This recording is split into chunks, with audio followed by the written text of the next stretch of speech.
So where you want to start this morning, sir? Yes, GQ. So this morning, what I want to start off with is the end of month statistics. We are now on the 1st of March, so I want to just give us a brief update on how the month would have ended. You know, last week's show, we would have given statistics up to the 22nd. So we are going to give you the final statistics for February. So we always compare 2 years. So we have 2020, 2021, and 2022.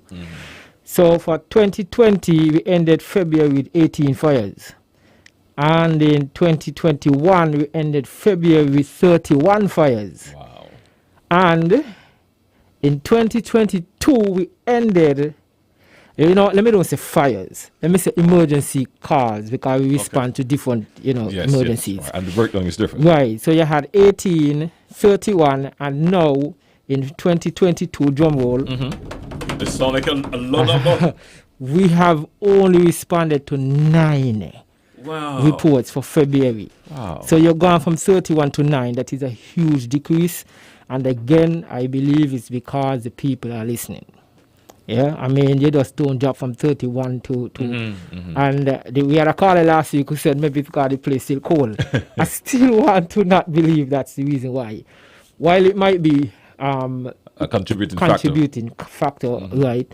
I want to believe that the fact that the persons are taking heed to the advice that they are getting on the show is what is also contributing to that decrease.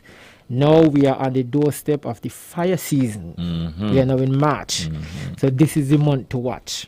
So for this, for last year and the year before, do you have the numbers for those already, or you'll come back another time with those numbers? For March? Yeah.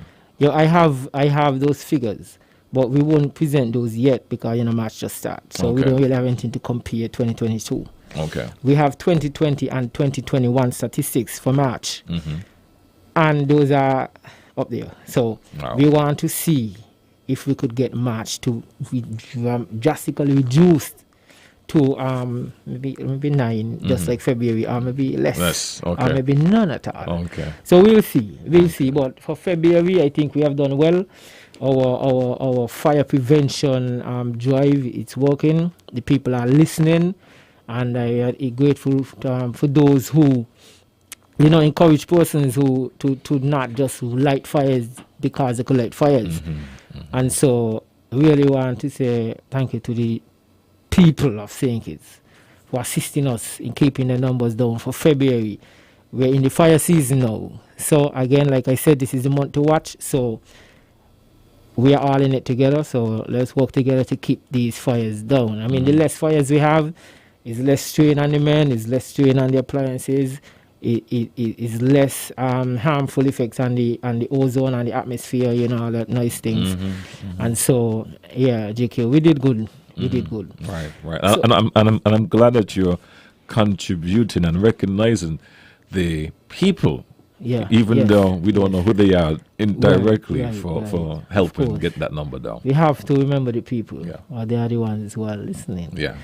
Yes. And so spinning off from that, for at least one individual, the month didn't end on such a high note. Oh boy. We would have responded to a house fire in Tabernacle, which is outside of Bassia's district. Yeah, it's outside of Bassia's district.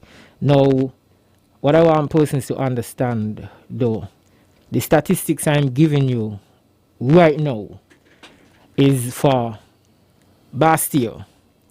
When I come next week, I will give you the statistics for federation-wise. Okay. Federation-wise.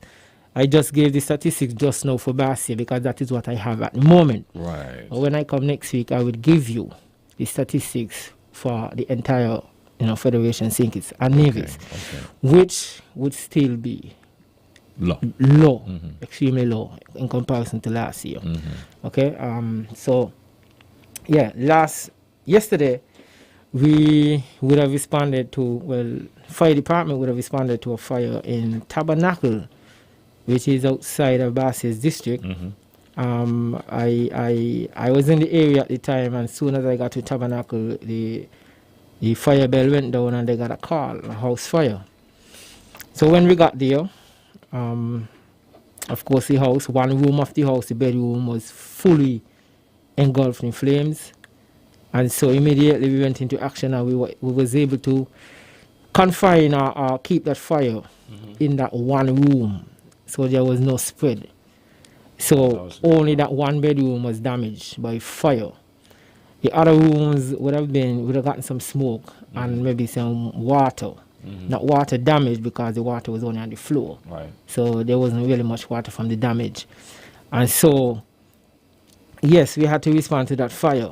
However, what I really want us to draw from this is that fire was started by a child. Really? Yes. Upon investigation, we found out that the fire was started by a child. And the child would have somehow got into contact with matches. And he lit the matches, and he disappeared. Now, what I want to stress is, we keep stressing that you should put matches and what's not out of the reach of children. And I want to believe that most households practice that. But what I want to add is not just to put them out of reach, but if you could lock them away securely, because sometimes the child might get a stool and climb up on the stool and they could reach where you have it. If it could be placed in a drawer or a cupboard that could be locked and the keys, secured, then I think that would add to the preventative measures, or it will reduce the chances of the child coming into contact with matches or lighters or anything that you use to light the stove. So to prevent situations like these. Now, that was quite unfortunate. However, I'm happy that no injuries were sustained, nobody was hurt, nobody got burned, the child was out of the house. There were no personal injuries. So that's a good note. However, that person has to now find the funds or whatever to fix that room, because the roof has to be repaired, windows have to be repaired, the entire room has to be refurbished, painted, the walls have to be replastered and that type of stuff. So it takes some money to do that. So we want to encourage homeowners, especially those who have children and young children. Children are children. They can't help who they are. Around those ages, 5, 6, 7, they are exploring things. So it's for us now to make sure that these things are out of their reach. I tell my son 100 times the same thing every day. And I would be like, boy, you can't hear them to you. You're standing up and you hear them, but he's a child. And that is what children do.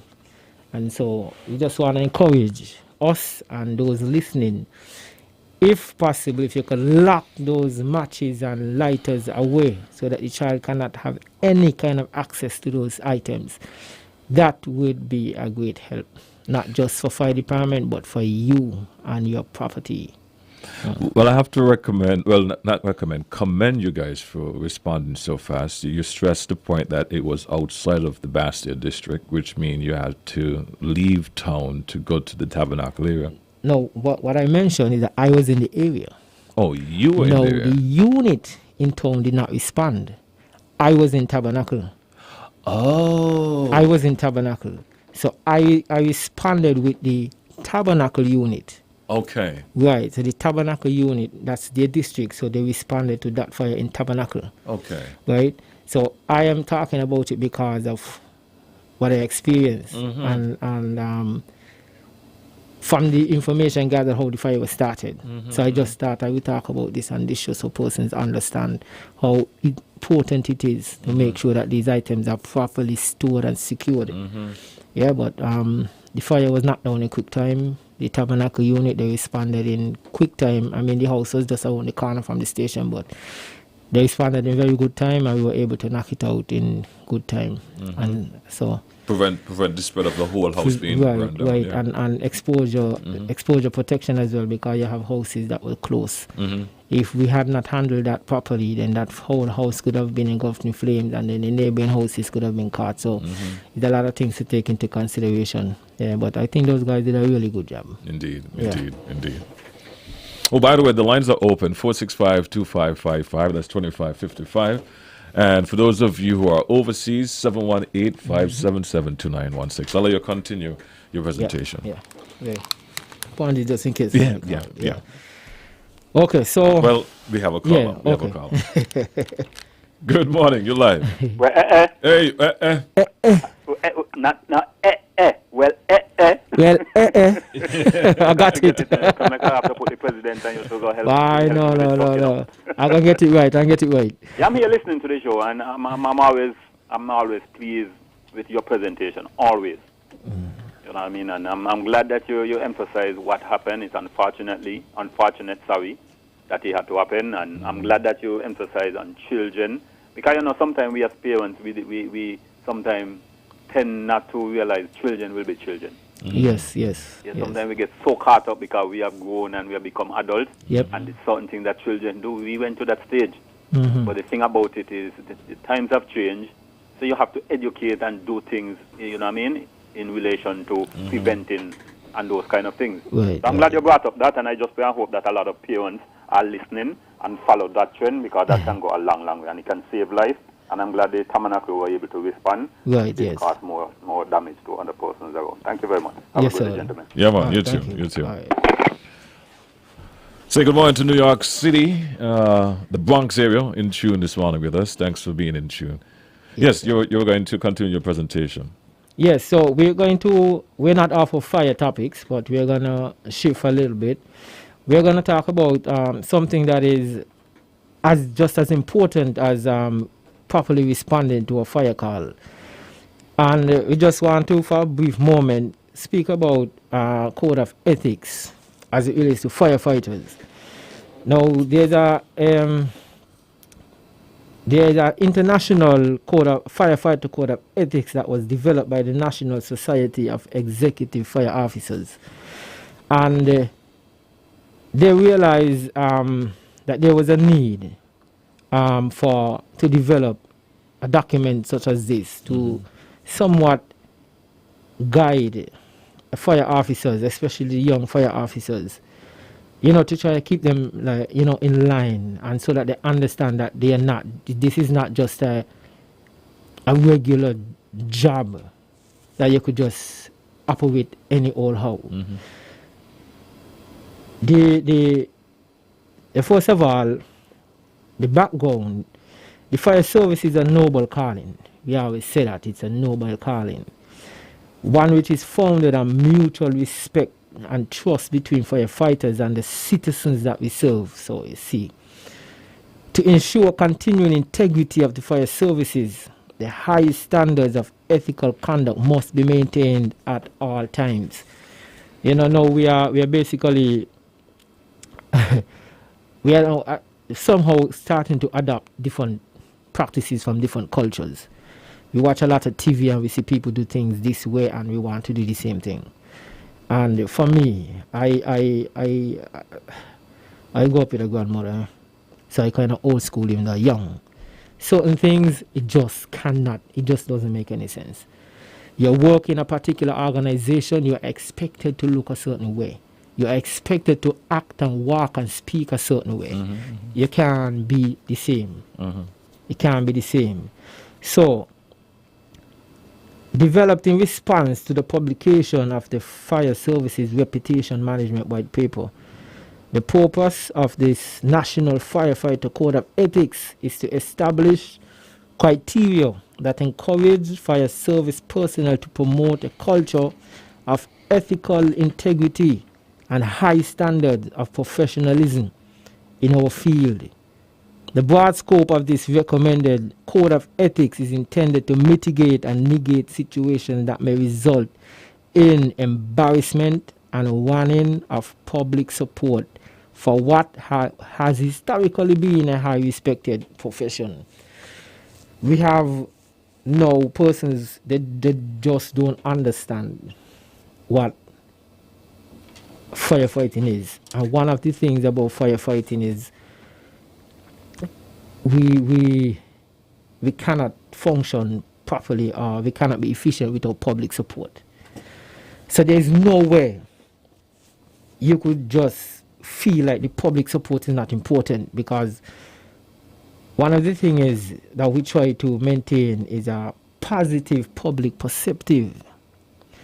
And at Bastille and at most of the stations, what we try to encourage people to do is when you're coming to work, you have to dress properly when you're coming to work. Now, back in the day, you would hear maybe your grandmother or somebody say, "Why you look like that? You look like you're going to cut cane." No, this is, of course, no disrespect to the cane cutters. Because back in the day, those guys would have contributed well to the development of this country. So this is no disrespect for cane cutters. The way cane cutters dress, that's their uniform. And they did it well. My father worked on the estate for years. And when he left for work, his shirt was in the pants. And when he come back, his shirt was in the pants. And he went to cut cane. So they just use that to show that you have to go looking proper.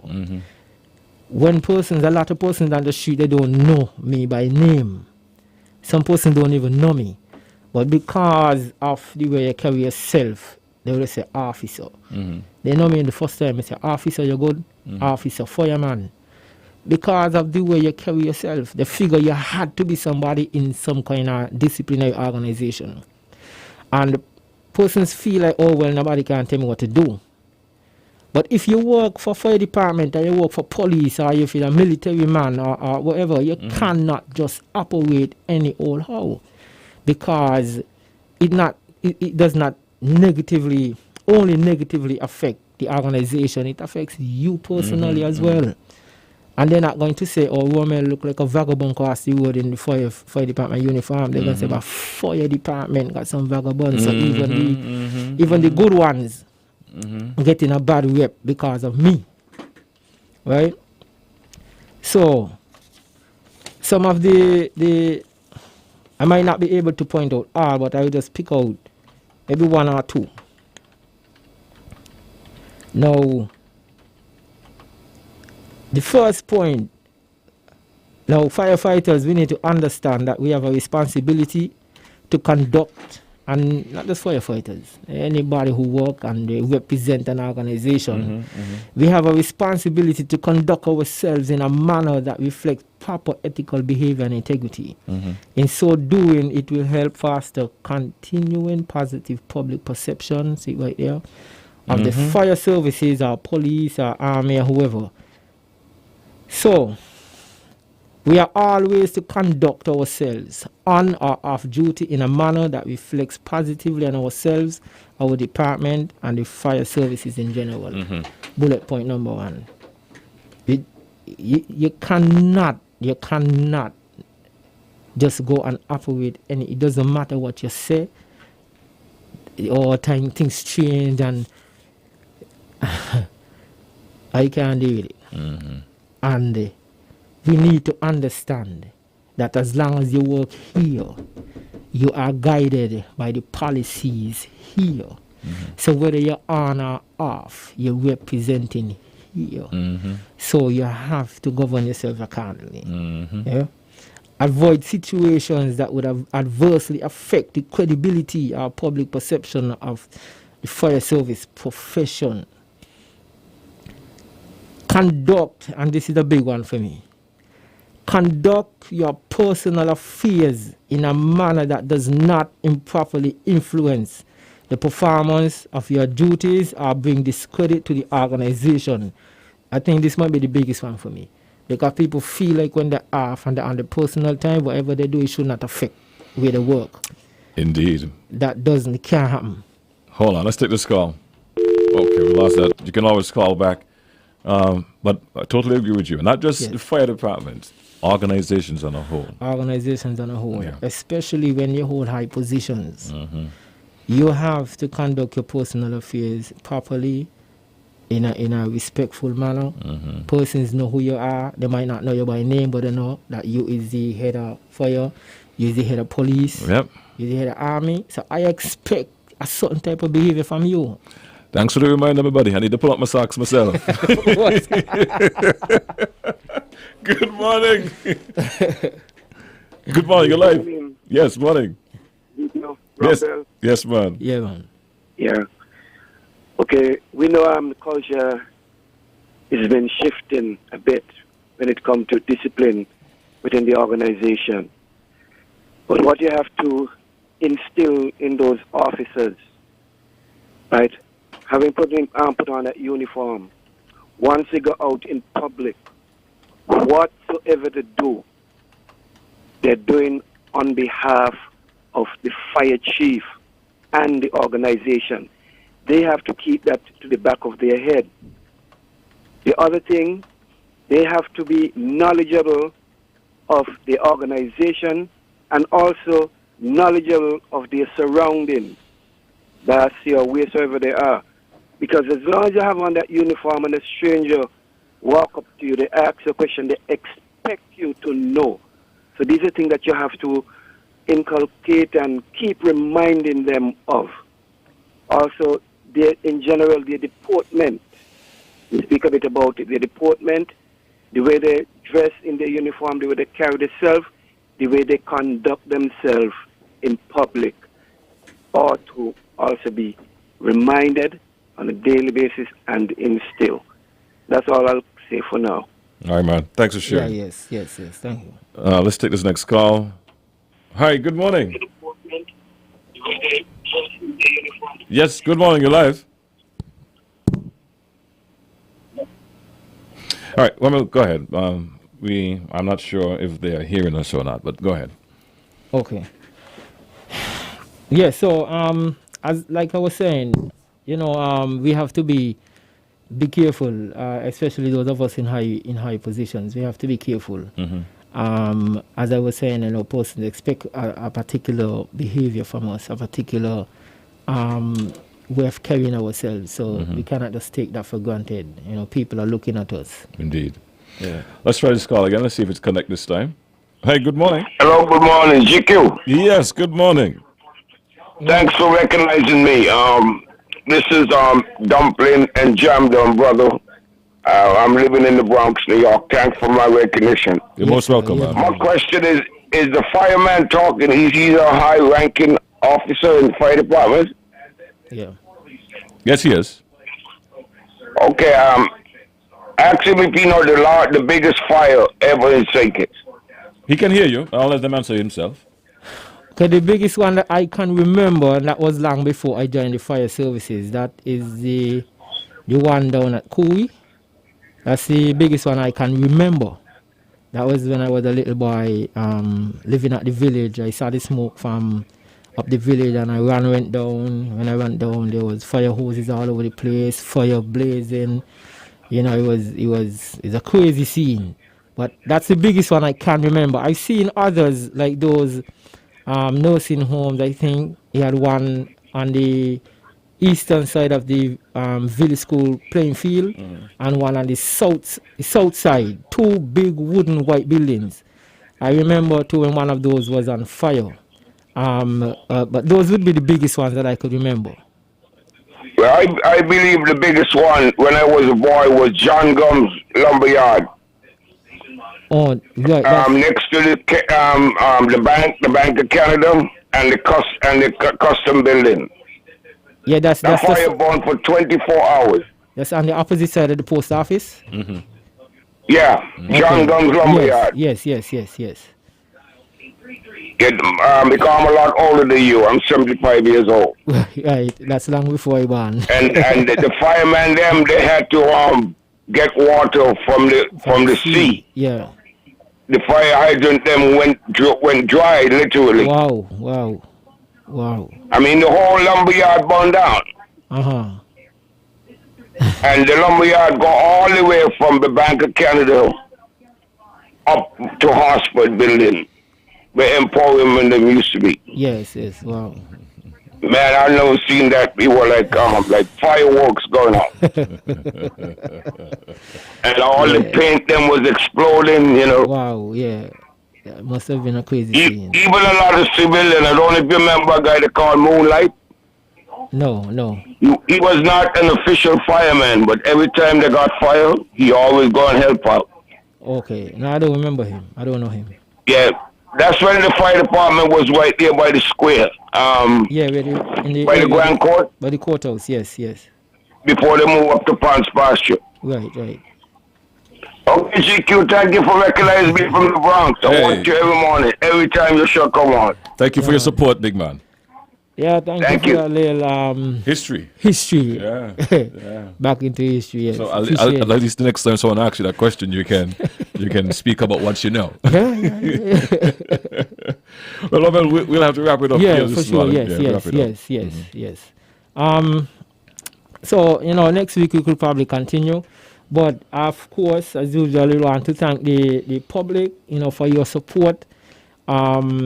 We are a young organization in terms of the officers that we have, not in terms of existence. The fire department have been around for a long time, but in terms of the officers who are joining now, we are very, very, very young, and so we are asking for the support of the general public to help nurture these young guys. They really need to be mentored, so that when I finally leave GQ and hang up my uniform, I can go home and rest assured that we have left the fire department in a much better place than we met it. Yes. And so I encourage you guys to continue to support the fire department. Continue to stay safe. COVID is still around. Continue to practice, the measures, washing your hands, sanitizing as you need to, and just be safe. And again, this is March. We have to bring the numbers down and keep it down. So, again, thank you very much, and thank you for listening. And watching as well. And watching, of course. Stay tuned. We have Battle of the Bands coming up next. The lines will be open. Who will win this battle this morning? Will it be the Zouk version or will it be the reggae version? And this coming Saturday, we will be celebrating our anniversary. On Saturday, 5th March, the nation says happy birthday to ZIZ Radio. Happy birthday to you. ZIZ Radio turns 61 years. Yes, 61 years of broadcasting to the Federation and beyond. Join us in celebration on Saturday, 5th March for prizes and surprises, lots of giveaways, call-ins, and shout-outs. Be a part of this exciting moment as we celebrate 61 years of broadcasting to the world. Tune in at 96.1 FM or online at ZIZonline.com. Visit our Facebook page or drop us a line and let us know what ZIZ Radio means to you. ZIZ Radio turns 61 on Saturday, 5th March. Happy birthday, ZIZ Radio.